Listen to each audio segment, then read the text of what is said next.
Welcome to action from the Rotax Max Challenge South Africa Championship here at Celsius Gramanti. It's round 2 of the South African Championship, and as you can see, conditions have completely changed compared to the dry and awesome conditions we had for qualifying yesterday.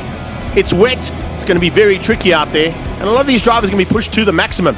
Let's find out from Carl Lawrence and Leroy Poulter what they need to do and who the top contenders are going to be. I think, like you see, a Minimax is a good jump from a micro. It allows you to learn some more, and I mean they've done a good job with very close between the two classes, you know, maybe a second and a half, which it teaches you a lot, you know, close racing, and obviously the senior max being close racing as well. Just as you go through the ranks, it's the same, you just go a little bit faster every year. In Minimax, who are the guys that could deliver the results this weekend? Well, we're running Mohammed Wali, and yesterday qualified pole, which was really good. This morning he was quickest in warm-up, so, but it's only a tenth of a second, so that's going to be a close day. Look, all day yesterday, even through Friday's practicing, it's been the story of the two OTK boys, which is Wally and Troy Sneeman. They've been a cut above the rest the entire day, Friday and Saturday, qualifying quite a bit ahead of the rest. Very, very surprised by Jason McBeath. Struggled a bit throughout the days. Got into qualifying, put himself on third, and then Taya van der Laan getting herself into fourth. So those were the 4 contenders I thought we'd be watching for a podium position, especially now, like I said before, the weather changing. Again, it's going to be a free-for-all. They haven't even done warm-up yet, so between everybody else in warm-up and Minimax, the weather's gotten a little bit worse. The rain's come down a bit harder, so I expect everybody to be out in wets, and then from there we'll know what's happening race day. Qualifying was all about Mohammed Wali, Troy Sneeman in second place, and Jason McBeath down in third. Taya van der Laan and Ethan Steer making up the top 5, with Morel and Kian Finelli in 7th. Gaza Motlaka, new man to the series. Good to see a couple of new drivers joining us now for round 2.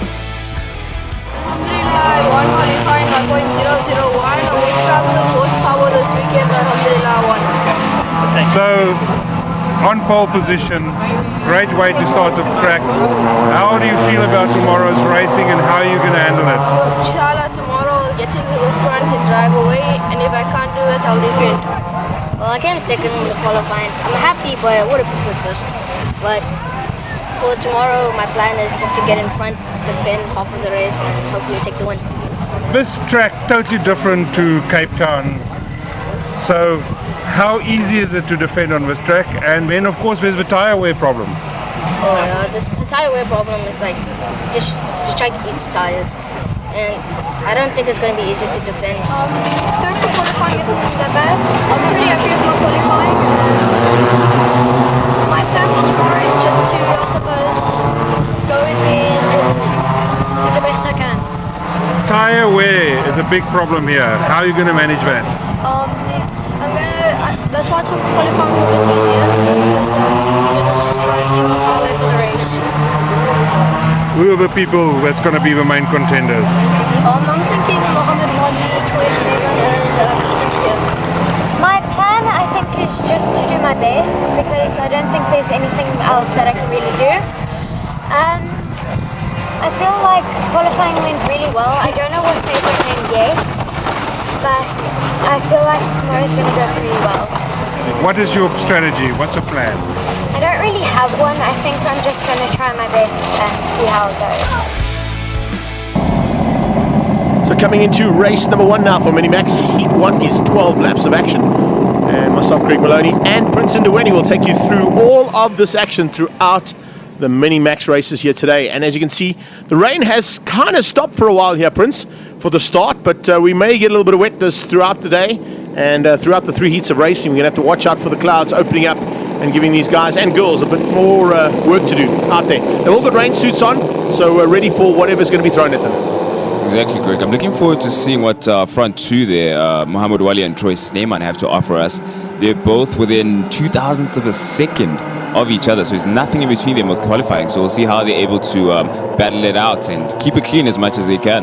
Yeah, a nice start there from Sneeman. He actually gets a whole shot and gets ahead of Wally, so the two of them coming out of the twisties for the first time. Just behind them there, starting to line up, you can see the 519 of Matthew Morel. That's the Burrell man, and he just gets outgunned coming through there. And I think we're going to be in for a bit of a run there. Taya van der Laan with a super start, and she's up into third. Oh, but spins out. Oh, that's a big pity. Lady Luck didn't quite go her way, but she gets straight back on and gets going. That's a massive and very quick recovery from the young lady. Yeah, she's going to have to keep focused and put her head down to catch up with the front of the pack. But she shouldn't have too much trouble with the rain sort of easing off. Oh, the rain easing off, there's still a bit of wet beside on the circuit, so it's going to be very difficult for these young drivers. You can watch for the inputs on those steering wheels, trying to keep it as smooth, and watch for the inputs on the throttles as well. You don't want to be pushing those throttles and brakes too hard, otherwise you're going to be spinning out. So a bit of a change up at the front there. Wally's hit the front, Snyman into second, Morel into third. Those three basically getting away from the rest of the field, but they're lining up behind. You've got Kian Finelli and Madlam Ngeni, who's making his way to the front 10 rapidly there after not such a great qualifying. Let's see how he goes in the race proper here. Up in about 5th place right now. Yeah, Matthew Morel do well to actually pick up his pace and try to keep up with Mohamed Wali and Troy Snyman. They had a bit of an advantage over him looking at the qualifying results. They're about 0.4, 0.5 off of their pace, so he needs their toe. He really needs to pick up pace.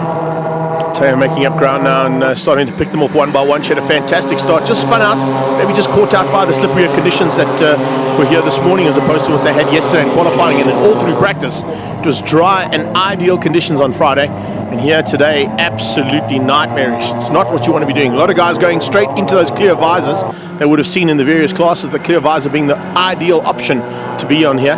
If you've got a little insert with a yellow visor, it's actually probably the better one to have in these rainy conditions. But right now, the two of them getting in the way at the front is Wally and Snyman. They've actually left Morel slightly behind, and Morel is being closed down rapidly there by Mlangeni. Yeah, Mlangeni's seeing and smelling there's an opportunity for him. We'll see if he can get too close up to his rear bumper there, maybe find a gap and make an overtake. But as I said, this is sort of a worst case scenario for Troy Snyman, because the pace he would have benefited from following Wally and Snyman has sort of gotten away from him. And you look at the pace that they had in qualifying, the two qualifying times, 52.8 and a 52.6 and a 52.6. They were split by, as you said, 0.02 of a second. Absolute nothing in it there between Wally and Snyman, and that's why you're seeing them so closely matched right now. Taya van der Laan making her way up to the front end and has now got just within the top 5. So watch for her to start challenging for that top 5 if she can just make that little bridge a little bit closer than what she is right now. Halfway through though, there's the gap down to 3rd place. Morel still hanging on. Mlangeni still there in 4th, but the 5th place battle now starting to heat up with Kian Finelli and Taya van der Laan going at it. Kian Finelli being very careful. He has to be keeping it neat and very defensive, closing off the gaps for Van der Laan. She's probably seen a few mistakes he might have made at this point. She's very close up near him. Let's see if he can go down the inside here, but no. A nice move there, just shut the door, didn't open up any opportunities there, but now going down into turn 1, or actually turn 2. This is turn 2 normally. And you can see most of these drivers are Gauteng drivers. Dominating this one, there's 2 from the coastal provinces, but most of them coming from Gauteng. And you can see maybe just battling with conditions here, not used to sort of the additional power that's available because they're at the coast, and of course not used to driving this circuit as much as what they do up in V-Town and Swartkops, for instance. Yeah, they've got the better parts of the 15 or so horsepower that they have in these cars. Side by gesticulation. Oh, Junior runs off. Karma. Yeah, Kian Finelli makes his own mistake there, shouting and gesticulating to the lady driver, but that's not what you want to do. He'll learn that when he gets onto the main roads of Gauteng and anywhere around this country. You do not gesticulate to young ladies. They are definitely going to put you in the wall. You quickly get the finger there. No, not today, buddy. Anyway, final lap time, and look at that. It's a comfortable margin. It's about a second there, I'd say, between the top 2. Snyman not able to close in on Wally. Wally's done it all to perfection. He's got a couple of back markers that he probably will be a little concerned about, but I don't think they're going to affect his ability to get across the line first. Yeah, Troy Snyman couldn't really copy Wally's homework to a T there. You can see the gap has really opened up. Despite having similar carts and performance, Wally's sort of kept it clean and been able to be disciplined in more smooth areas. Fifth bump in the air, that's his chicken flag. Well done to him. Yeah, first race victory there for Mohamed Wali. He'll be taking it ahead of Troy Snyman. And then just behind them, Matthew Morel and Kian Finelli. He got a little retribution there because Mlangeni and Taya van der Laan just got bumped down with a 5-second nose penalty. And then nice to see Motlaka up there. That race 1 was a big ding-dong battle. Talk to me through race 1. Alhamdulillah, race 1, I got away on the 2nd lap and I drove away from first lane 1. But it started off being quite difficult. Yeah, my engine forced-rolled on the start, and then Slayman was in the lead, and then he went on the grass on himself, and then I drove away.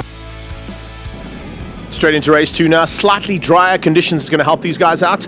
Let's see whether or not Muhammad Wali can keep it all together at the front end. Troy Snyman to look to return the favour, I think, and maybe just reverse those positions from 1 and 2. Tav and Alon alongside, you can see, and 5, 7, 9 up there as well, right at the start of Mlangeni. Now, those are the two that were given nose cone penalties in the first race. Let's see if they can keep their noses out of the bad stuff this time as they head down towards turn number 1. It's a long straight on turn 1 before they go into that chicane, remember? And Mlangeni up the inside. Troy Snyman, what a start. Look at the amount of gap that he's already pulled. And looks like there's a bit of problems there. Muhammad Wali losing out 1, 2, 3, 5 positions. Make that 6 nearly going into the twisties for the first time. Oh, and a spinner.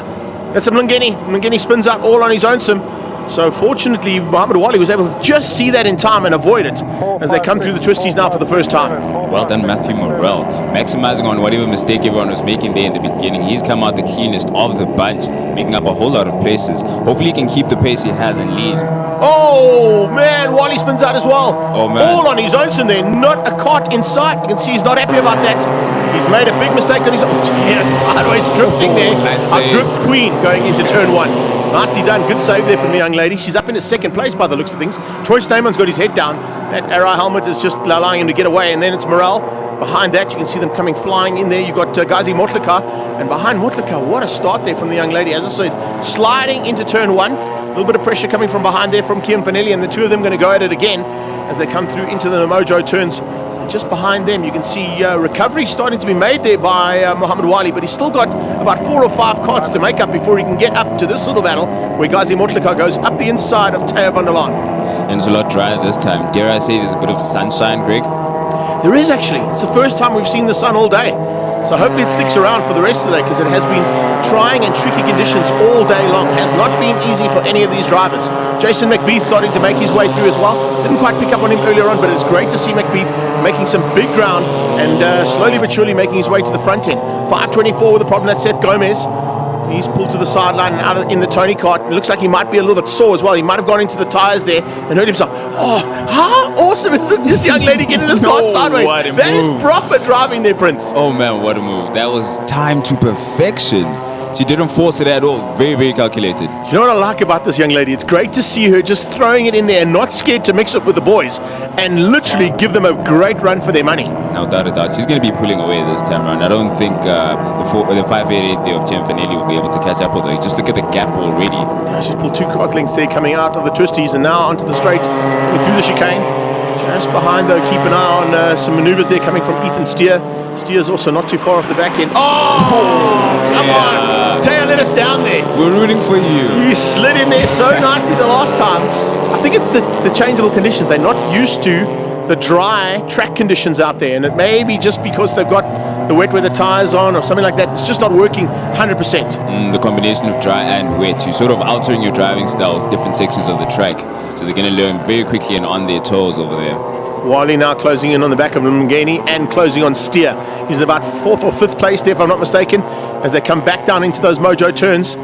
This is great mini-max action. It's not quite what I expected because with the pace that we saw earlier on from Troy Snyman and from Muhammad Wali, they should have got away and maintained that gap out front. Doesn't look like that's working. Misha Williams with a much better start, much better run as well, sitting there just behind Taya van der Laan as they're getting to the second half of this race.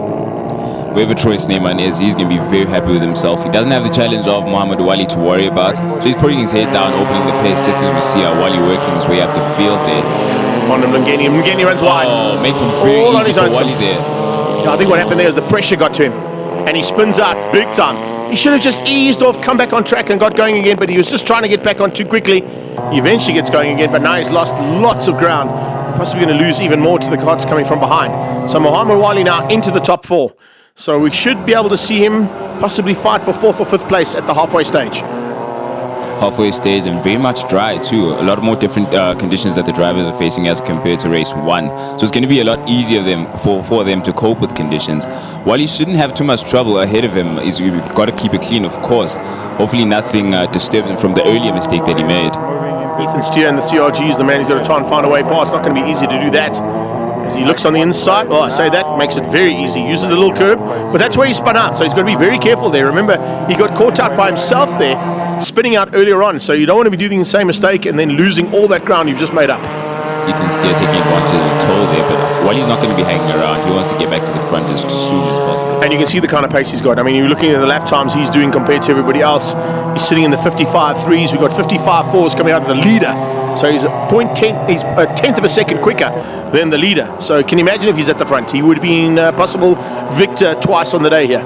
Yeah, we'll see if Wally can sort of continue the run of form he and Troy Sneeman have enjoyed so far. They've dominated the 1-2 positioning so far early this year. But looks like he doesn't have much trouble to worry about. Looking at the overtake he managed to complete on Steer there. Let's see if he can continue his form. Now, Kempinelli is going to be a little bit of a different story, I think, as they come up there.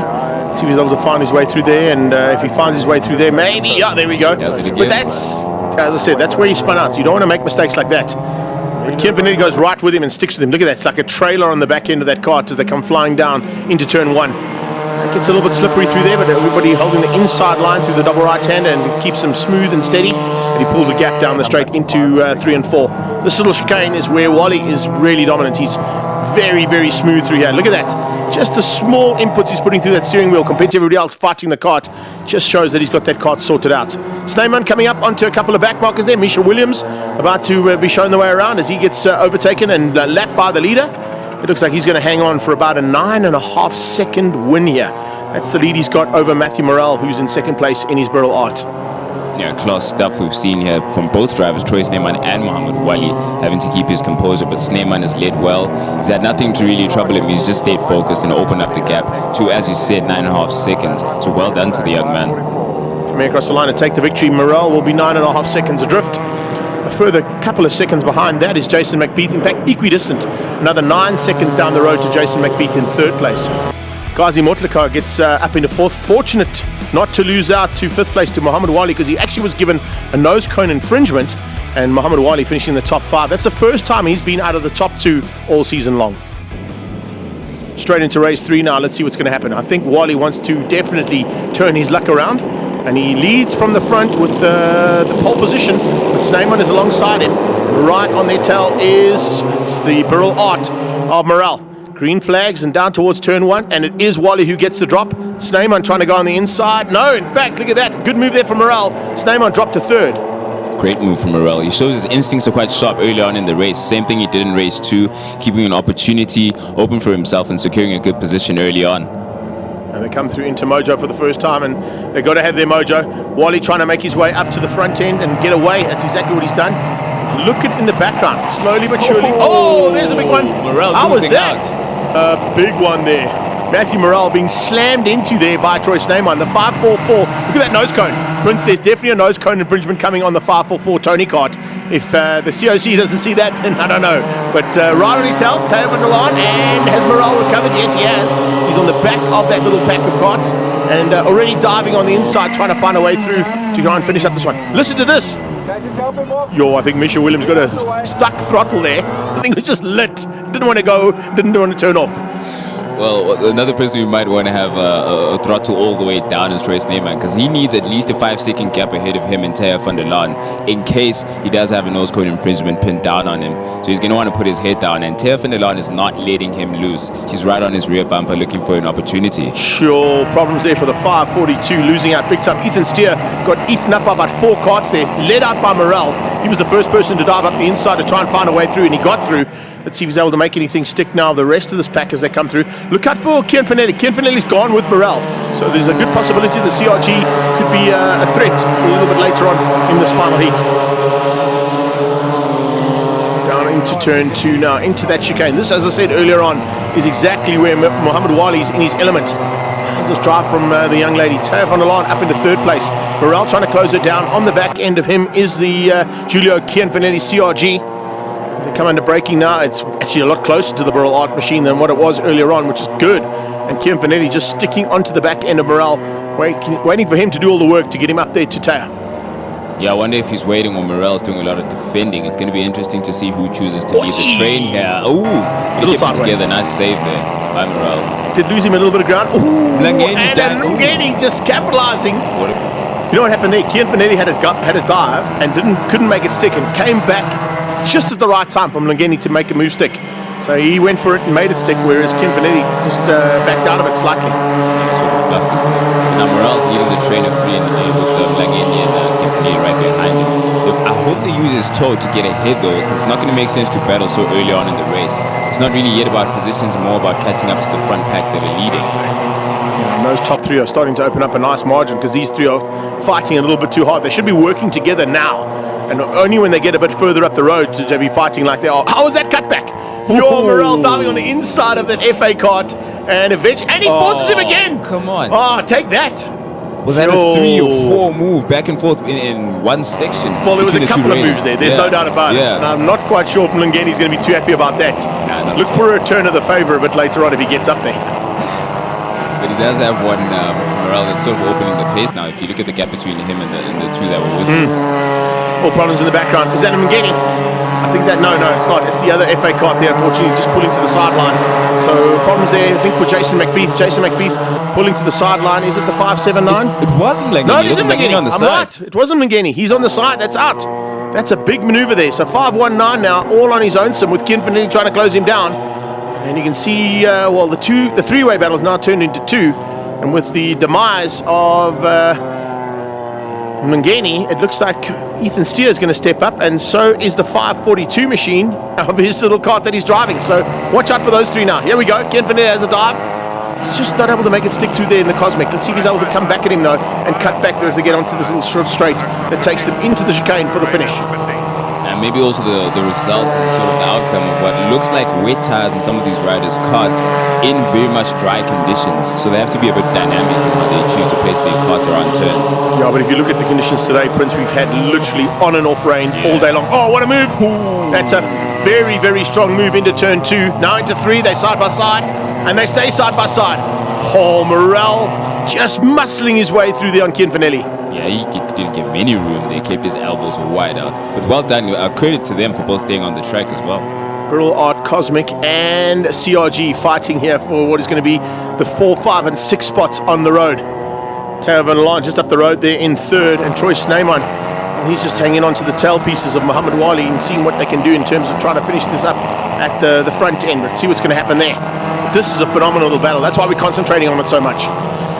Yeah, it is. Morel has really shown championship pedigree. Hopefully he can get a bit more pace and challenge in the other nationals to come, because he's definitely shown he has the ability to give Muhammad Wali, as well as Troy Snyman a bit of trouble. Tyler Stephen just moving slightly to the left-hand side. Muhammad Wali makes easy meat of that. Gets through and now concentrating on just getting to the finish line and getting that checkered flag. Yeah, looks very calm, very relaxed. You can see his body language. He knows he's in a very good position.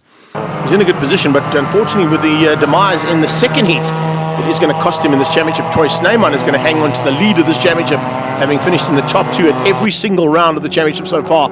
Muhammad Wali's 5th place in heat number 2, a very costly outing. However, we can't say anything wrong about this, because here he comes to complete the 3rd and final heat of the day for Minimax, and it'll be at the front end of the race yet again for Muhammad Wali. Showing that the championship won in the Micromax last year definitely boded well, and so did his experience coming from the World Finals last year. So I think he's looking to maybe get into the World Finals in Sarno, Italy this year as well. And with these kind of performances, remember, he's able to throw that 5th place away. 3 worst results of the season get thrown away at the end of the season. So that's definitely one he's going to probably look at to get rid of as soon as possible. Big thumbs up there probably to his dad. He pushed him so hard. Muhammad Wali taking the win ahead of Troy Snyman. Then it was Teo van der Laan coming through for 3rd place. Matthew Morel ahead of Ghazi Motlaka. That's a great outing there for Ghazi. Ethan Steer just recovering to 6th place. Round 2, done and dusted. Very, very tricky conditions, but you got for overall. Talk to me about the race day and how you feel, and now probably leading the championship. Yeah, inshallah, I'm going to start working for SWAT Cops now because it'll be under pressure. Talk to me about today. Race 1, race 2, race 3, and how you feel after all of it. Race 1 was a very pressurizing race where I drove away and then Snyman was catching me and then I drove away again. Second race, this kid pumped me and then I spun out, and from last I got to 5th, and then last race I drove away from the